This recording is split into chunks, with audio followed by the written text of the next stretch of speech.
Okay, so we're on page 3. Find all the zeros. Well, it's cubic, right? So if we find 1 0, then it'll be quadratic, and then we can factor it or use a quadratic formula.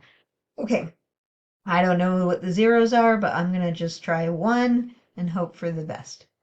And my coefficients are 6, 7, -1, and -2.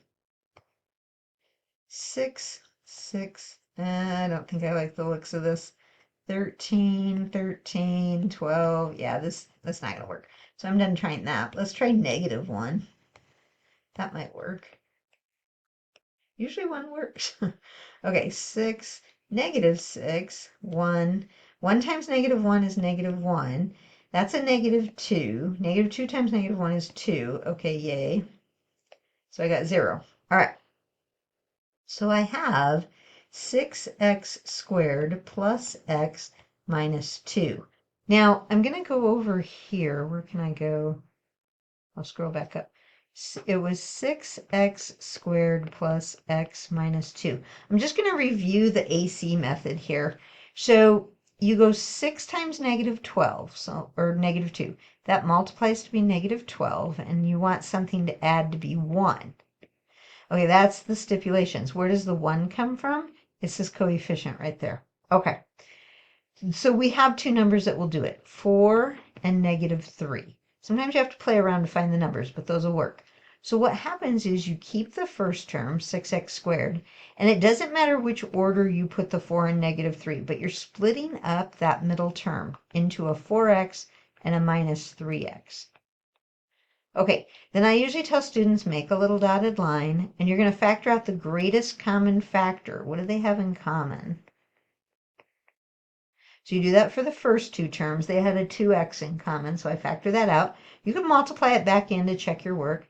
Then you look at the last 2 terms and take out the greatest common factor there, which is a -1 this time. When you take out a -1, you're going to get 3x plus 2. Now, here's the thing about the AC method. When you do it at this point, that parenthesis has to look just like that one. If it doesn't, something went wrong. We know that this should work because of this. We found 2 numbers. If we hadn't found 2 numbers, then we'd say, oh, it's not factorable. But we did find the 2 numbers. If it wasn't factorable, we'd go to the quadratic equation.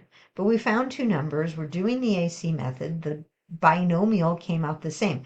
And so the final answer winds up being 3x plus 2 is one of the factors, and 2x minus 1, so this and this, that make up the other factor.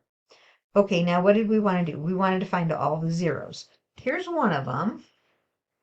So I'm kind of out of room.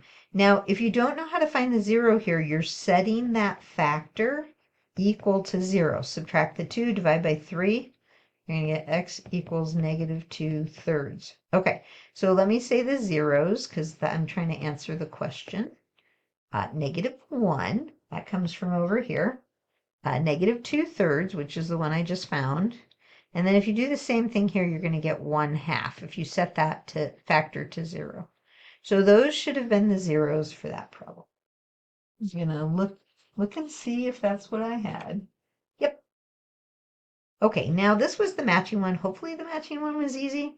Okay, so let's look at this first one. This has an odd exponent, and there should be another one that has an odd exponent, that one. Okay, so odd exponents, you're going to get, if it's positive, you're going to get like this way and that way. So up to the right, down to the left. You can say it the other way, down to the left and up to the right. If it's got a negative coefficient, then it's going to go the other way. So up to the left, down to the right. So then you look at these pictures. So which one is this? Well, that's up this way and down that way. So this must be A right there. And then I need another one. Okay, it looks like B. And B is going up this way and down that way. So I think this one's the B. This is one way you could have done it. The other 2 are even. So that means, like, if it's positive here, they're both going to go up. But if it's negative, then they're both going to go down. Oops, down. Okay, so G is the positive one. So that looks like this one. right here, they're both going up, so that's C. Whoops, sorry. And then the last one must be D. So just double check, but they should both be going down, and they are. They're both going D for down. Okay, so those are those two problems. Oh, let me give you the answers so you can see them. It was B, C, D, E, D, A.